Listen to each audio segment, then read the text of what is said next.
It's really great to introduce my film Masks here in this wonderful location, which reminds me of Giallo films, of course, because my film is a very independent production. It's got no funding and no big production company as a backup, and this gave me the freedom to do what I want. And because I really love Giallo movies, I'm very happy to present a German Giallo now to you. We've just had the showing of Masks, and Andreas Marschall, the director, very kindly has lent us some of his time to answer a few questions. So, hello Andreas. Hello. How have you found the City Varieties showing of your film? I loved it. It was the perfect location for a Giallo revival film. When I was pretty young, I went to Italy to see the original Giallo films in the big cinemas in the 70s, and since then I haven't seen a cinema location with such an atmosphere. Did you find it was difficult finding funding because it is such a genre film? Yeah, it was impossible to get any public funding, and in Germany normally films are shot with co-production of TV channels and public funding. That's the way you shoot a film in Germany normally. And both possibilities were absolutely not suitable for this film because nobody knows the Giallo genre anymore. People, it's impossible to get a genre film like a horror film financed in Germany because of the TV channels.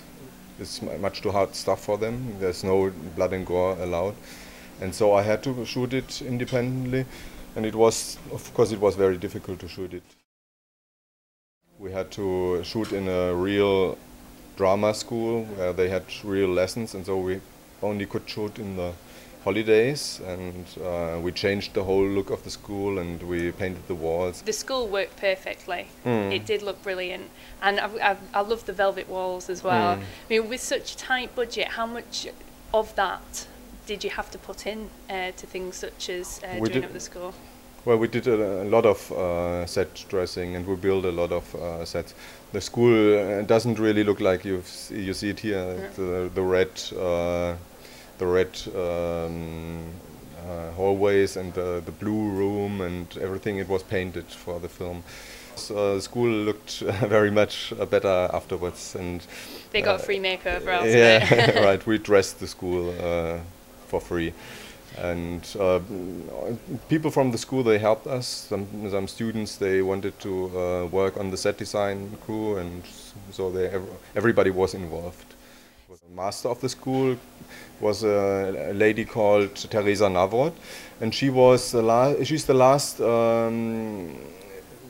pupil of the famous acting director or acting teacher Jerzy Grotowski, who was a legendary teacher in the 70s in Poland and in Italy, and he founded the Pur Theater. His technique is called, and he was the inspiration for this Mateusz Dula school, and I mixed up a lot of historical background of the real school with my screenplay. The younger characters in the film, they were a lot of the students from the actual school themselves, yes. And the older characters were played by experienced actors. Yes. How did you find that contrast?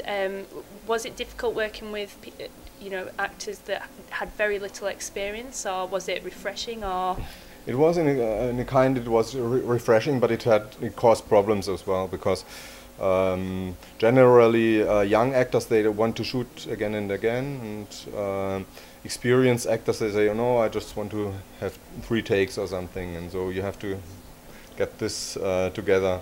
And of course, the relationship between Magdalena Fernandez-Ritter, who is playing the evil mistress of the school, and Susan Ermich, the young student, it was not without conflicts. This this relationship between an experienced actress and a very young actress with a lot of energy. It caused a lot of problems on the set, but it was perfect for the film because it was exactly... It gave some natural conflict to bring to the actual production. Yeah. Always helps. The devices you used were pretty, you used them over and over again, but I thought it was brilliant.